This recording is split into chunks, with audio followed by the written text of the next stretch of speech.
Olá! O impacto da pandemia da Covid poderá ser sentido durante anos na vida dos brasileiros. A atuação do executivo e do legislativo são essenciais para atravessar essa crise. Para falar sobre as ações do combate ao coronavírus no Senado, o Conexão Legislativa de hoje recebe o senador Major Olímpio, do PSL. Seja bem-vindo, senador. Sou eu quem agradeço demais estar de volta com os amigos da TV Alesp. Fiquei nessa casa por 8 anos, tenho muitas saudades, fiz muitos amigos aí.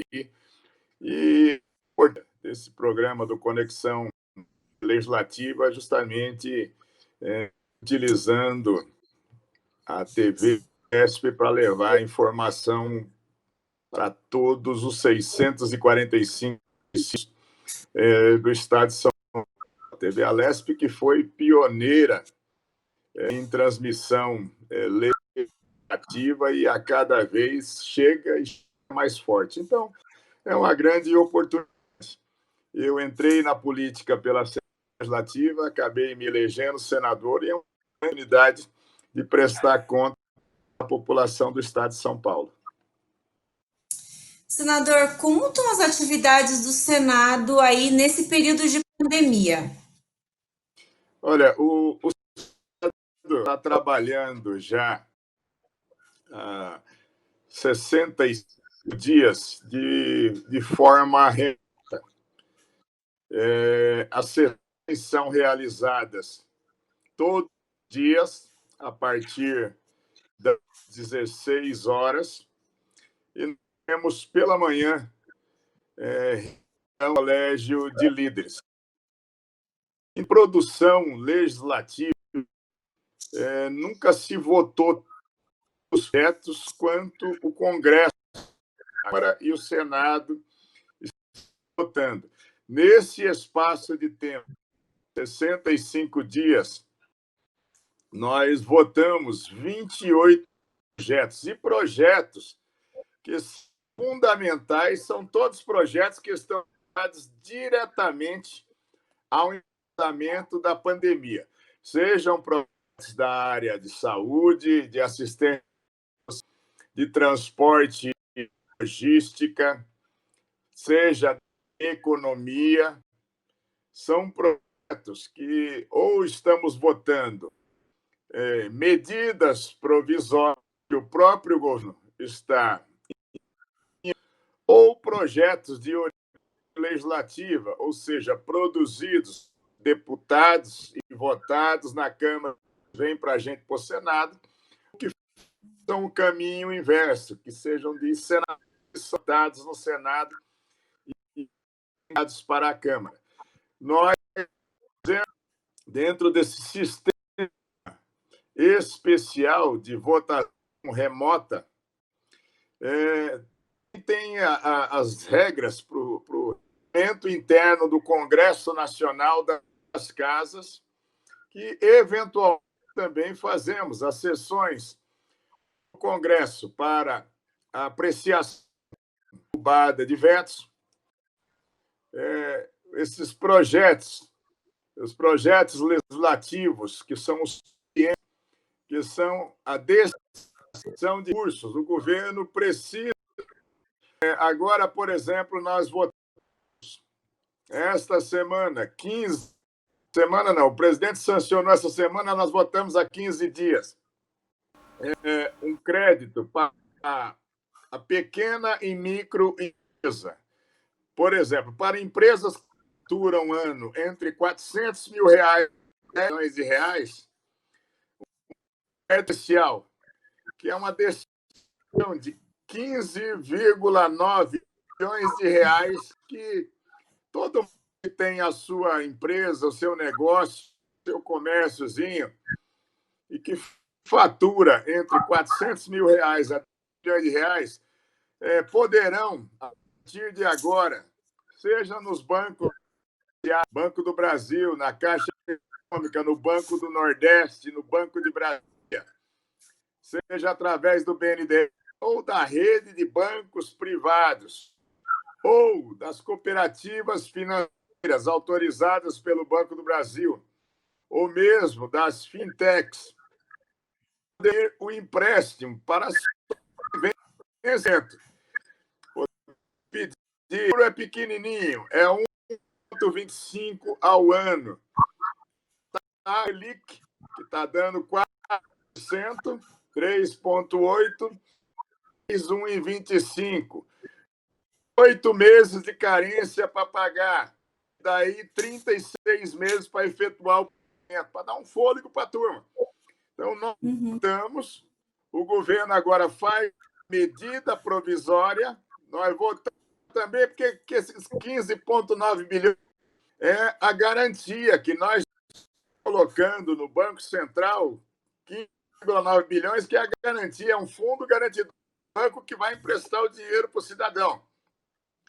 Nós votamos também as medidas, por exemplo, as pessoas agora, essa segunda parcela dos R$ 600, 50 milhões de brasileiros, 14 milhões não conseguem se...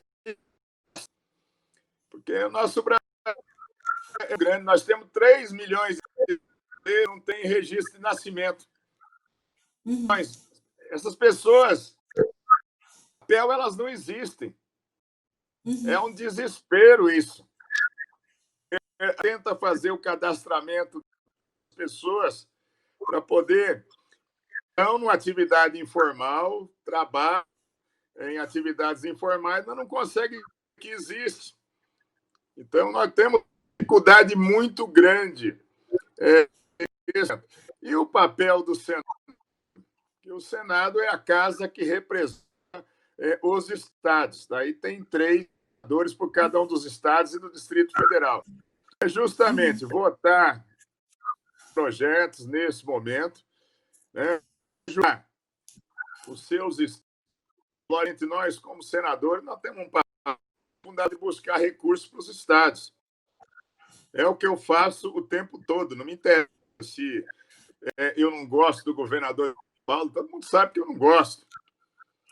Mas eu não estou ali para fazer um papel, não sou para ser amiguinho dele, nem para jogar bola junto. Os recursos, nesse momento, atendimento do estado de São Paulo. As pessoas, muitas vezes, não conseguem entender São Paulo no contexto nacional.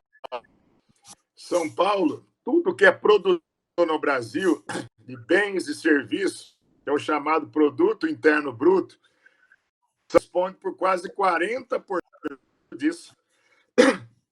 É muita coisa que é produzido em São Paulo.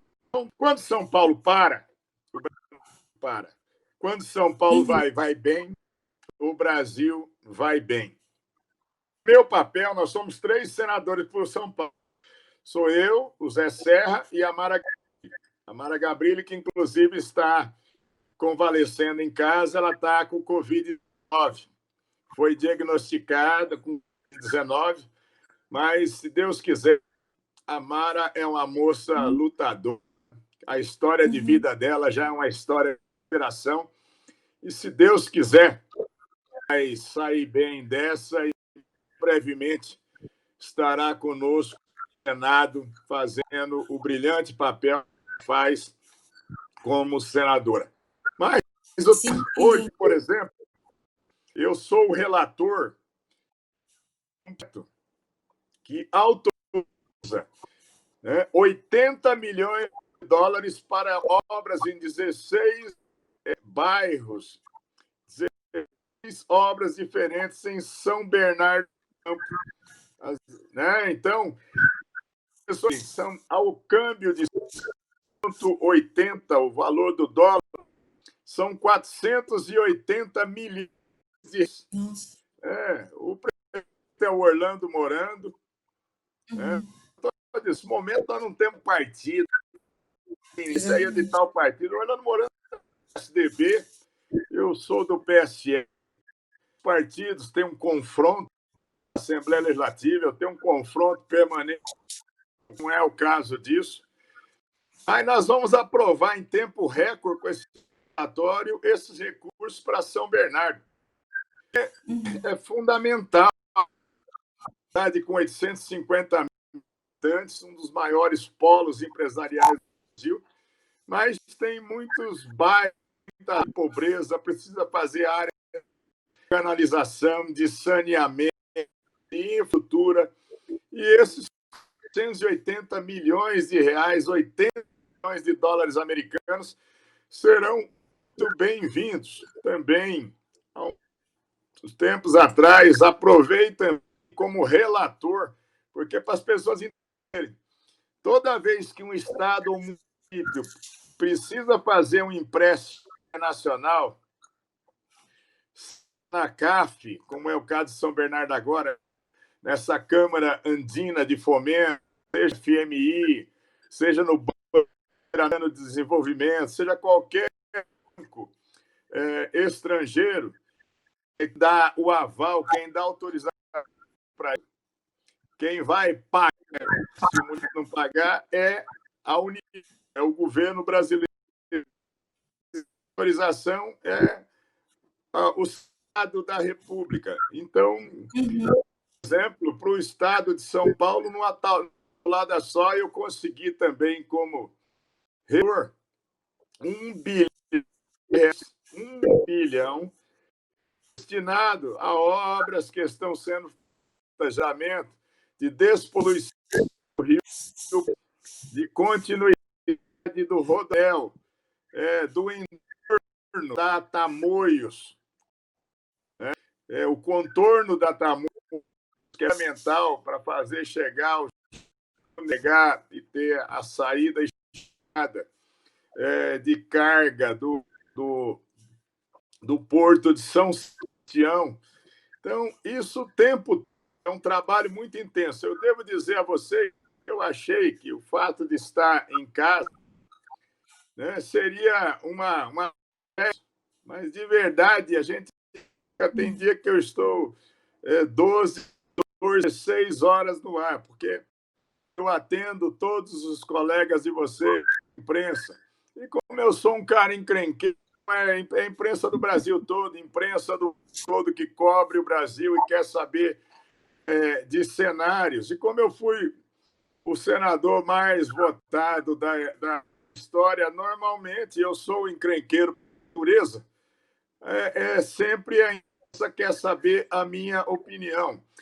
Participo todos os dias de videoconferências, de lives, através de Zoom, de reuniões, todos os segmentos. São os que fazem esses eventos para investidores, são comunidades, são diferentes lojistas do país todo, são mantenedores das escolas privadas querendo saber como é que o governo vai incentivar nesse momento, porque nós temos uma paralisação e todo mundo está querendo ajuda, está querendo um caminho para não acabar o seu emprego, os que trabalham e são empregados. Aquele que tem o seu pequeno comércio, né, a vida toda, tem 1, 2 funcionários ou uma empresinha familiar, está desesperado porque não consegue pagar as contas de água, luz, né, para pagar a folha de pagamento pessoal. Nós fizemos uma aprovação autorizando essa ação de salário, o governo fazendo uma compensação para ver se a empresa consegue se sustentar em pé mais um tempo. Você vê, já passamos 65 dias de quarentena. Eu estava falando do estado de São Paulo. Se 40% de tudo que no Brasil é produzido no estado de São Paulo, você imagina. Então, para as pessoas terem uma ideia, eu tive uma videoconferência com os representantes, lojistas e comerciantes do centro de São Paulo, na região do Bom Retiro, do Brás, 20 de Março e Santa Efigênia. 50 mil lojistas. 50 mil. É o maior centro comercial da América Latina e o segundo centro comercial do mundo. Agora, vocês imaginem, 70 mil paradas. 500 mil empregados diretos, 2 milhões de empregados indiretos. 10% desses 60 mil lojas já fecharam definitivamente, não consegue mais abrir. Para as pessoas entenderem o tamanho do problema.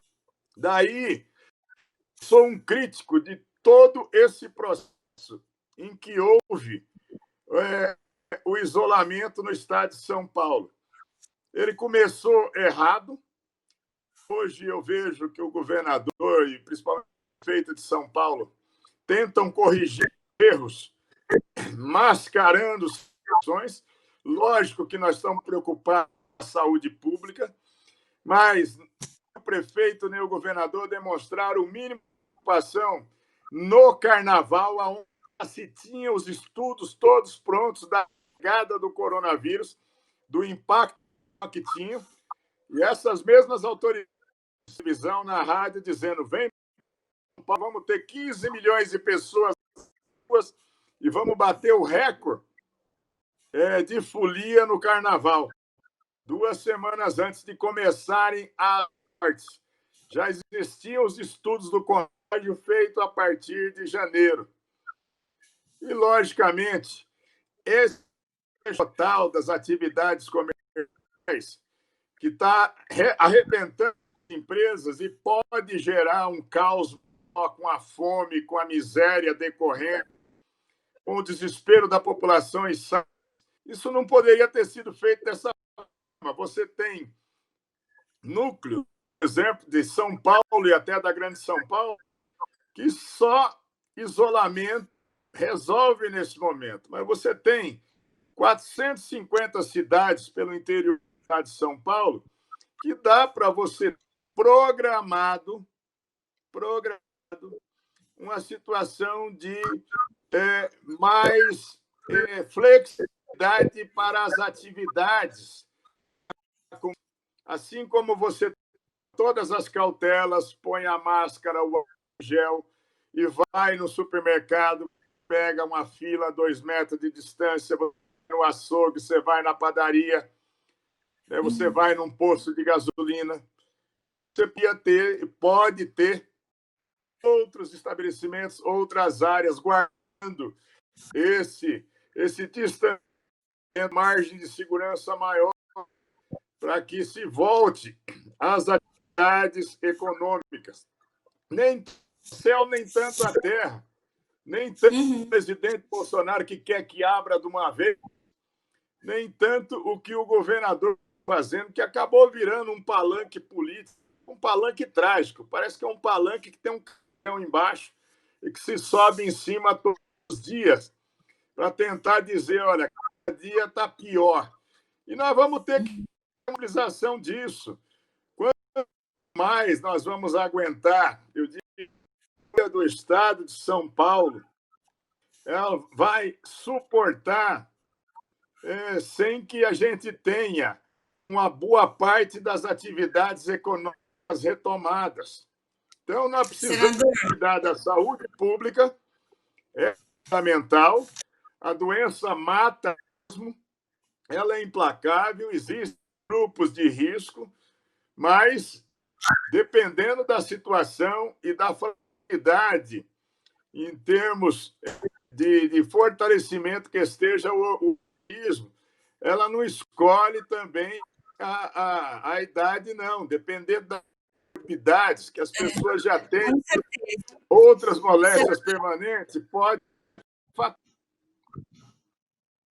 Senador, a gente, tratando um pouquinho mais específico sobre essa questão de saúde, a gente teve aí a troca de 2 ministros da saúde, né? O ministro Mandetta e o ministro Tais. Até o último dia do ministro Mandetta, a gente tinha por volta de 1.044 mortos por Covid no Brasil. E depois, 10 dias depois da saída do ministro Mandetta, esse número passou da casa dos 4.000 mortos. O que o senhor acha dessa troca de ministros? O senhor acha que isso, de alguma forma, impacta na questão do enfrentamento à pandemia? E eu queria saber também sobre esses números tão expressivos, né, de 1.000 mortos para 4 mil mortos apenas 10 dias depois. Bom, em primeiro lugar, eu vejo que foi um grande erro do presidente Bolsonaro.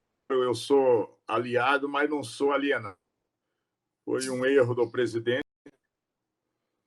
a substituição do Mandetta.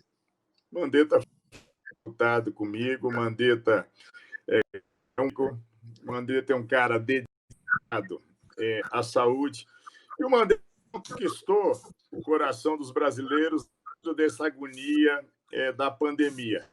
O jeitão caipira dele, o jeitão dele de falar como se fosse médico de família. Você viu o Mandetta falando na televisão, a dona Maria, o seu José, as pessoas humildes entendiam o que o Mandetta está falando. Ele transformava dos dele numa forma que a população entendia. Então, quando o Mandetta pedia para as pessoas fiquem em casa, as pessoas, se o doutor Mandetta está pedindo, é bom para nós.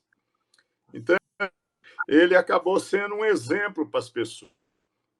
Ele errou também na medida, saiu fazendo um enfrentamento público com o cliente. Daí fica aquela desgraça, né? O treinado brigando com o chefe. Aí, nesse ponto, ele... Mas, profissionalmente, ele tinha o que nós chamamos o ministério na mão. Você pode perceber que todos os ele via uma coletiva, sabia exatamente das ações que estavam sendo desenvolvidas, ele estava perfeitamente integrado com o conselho dos secretários de saúde, todos, com o conselho de secretários municipais de saúde. Então, estavam tecnicamente dentro da área pública, todo mundo falando a mesma língua. No momento que ele foi substituído, e o presidente colocou o Nelson Tais, que é um cara maravilhoso, é uma grande capacidade, dentro da área. Ele é ecologista, ele é de falar pouco, de falar nada. Ele pegou andando. Então, como você disse, tinha 1.004 mortes.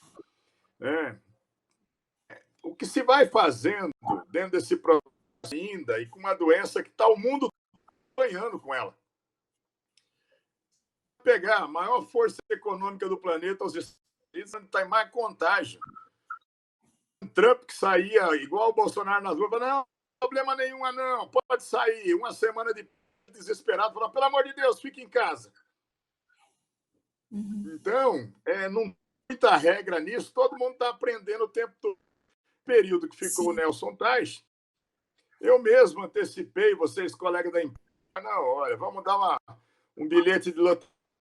No dia da posse dele, eu falei, para ele não contrair o Bolsonaro, ele vai ter que rasgar o diploma médico, senão não fica um mês. E não ficou 20 dias. Por quê? Nesse aspecto, o Bolsonaro ele partiu numa linha de dizer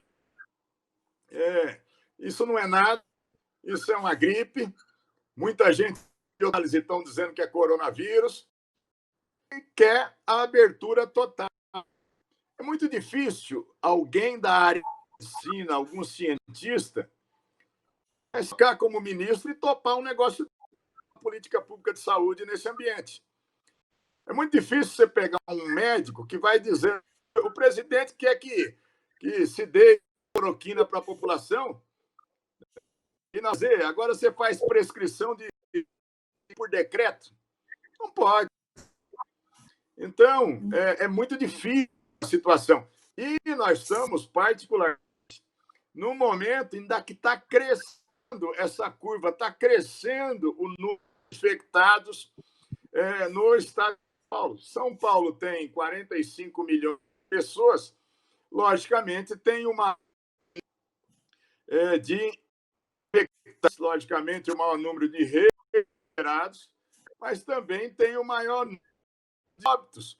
Uma vida, um motivo de preocupação.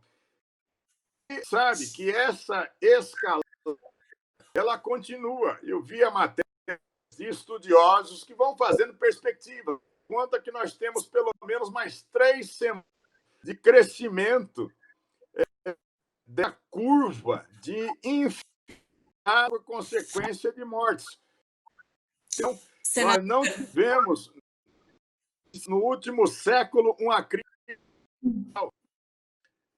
Senador, eu queria, desculpe interrompê-lo, mas eu queria tratar de um outro assunto que eu acho que é muito importante, inclusive para o seu mandato, que é a questão dos policiais militares. A gente já tem mais ou menos um registro de 800 policiais afastados no estado de São Paulo com suspeita de Covid ou com a confirmação da doença. A gente sabe que alguns batalhões adotaram protocolos, que é higienizar os policiais quando eles voltam das ruas, as viaturas, algumas, o uso da máscara, do álcool gel. Queria saber, na sua avaliação, se isso é suficiente, se isso de fato protege a tropa. E eu queria também que o senhor comentasse sobre os agentes penitenciários que estão também expostos ao risco. Bom, em primeiro, para a população, o governador, todos os dias, na hora do almoço, ele faz um palanque eletrônico e há um monte de medidas. E ele, como ele disse, que a da área da segurança pública receberia o EPI, máscara, álcool em gel, desinfecção das viaturas. Nada disso está disponibilizando. Vou nem falar, eu já vou falar sobre isso aí que você perguntou também. Quem é que está disponibilizando álcool em gel para da Polícia Militar, para as delegacias da Polícia Civil? A comunidade, são as farmácias, são os fabricantes, porque o governo não dá nada de máscaras de proteção. Um quartel que tem 200 homens e que uma máscara lá vai durar 4 horas, né? E o cara trabalha num serviço de 12 horas, chega mais para 200 homens. Então, primeiro, o governo do Estado mente desbragadamente a prover os recursos públicos. Já mentiu de salário, já mente de condições, mente. Uma farsa. É uma covardia o que se faz com os profissionais da segurança pública. É o que eu digo. Não acredite só no que o Major Olímpio não. Cidadão, veja aí. Você é um amigo que é policial, que é parente, você que no interior, do lado de uma delegacia do quartel, pergunta o que o governador está fazendo nesse momento por você, que está trabalhando na ponta. Eu vou falar uma coisa para vocês.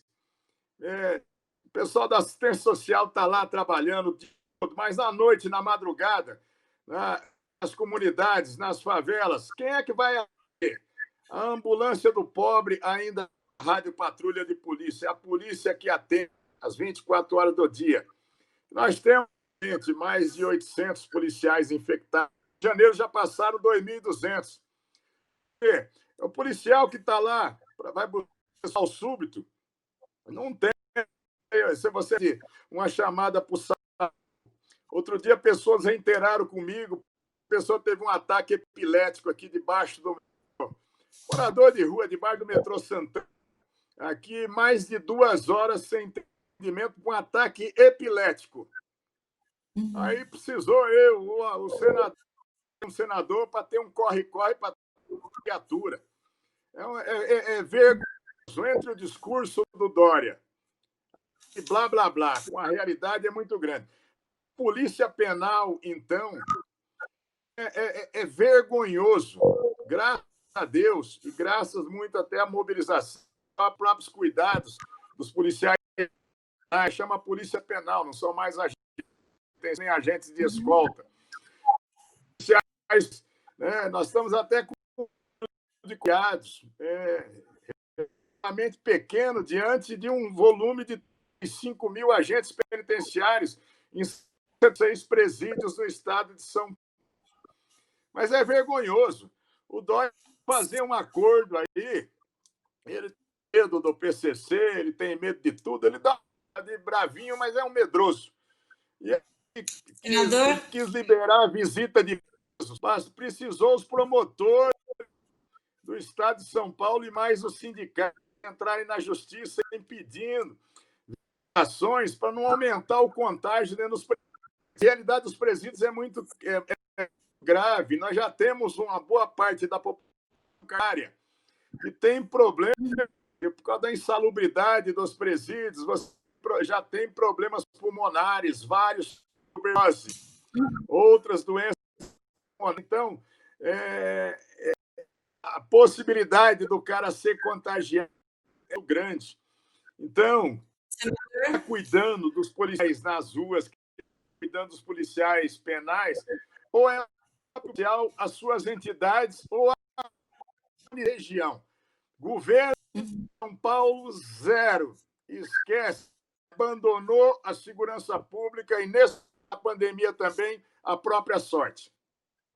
Senador, eu queria agradecer muito a sua presença. Nosso tempo, infelizmente, acabou. Queria até convidá-lo novamente para a gente voltar a tratar desses assuntos que são muito importantes para o Estado de São Paulo. Como o senhor falou no começo, é uma prestação de contas para o Estado de São Paulo. Eu queria agradecer a sua disponibilidade e a sua atenção conosco. Muito obrigada, senador.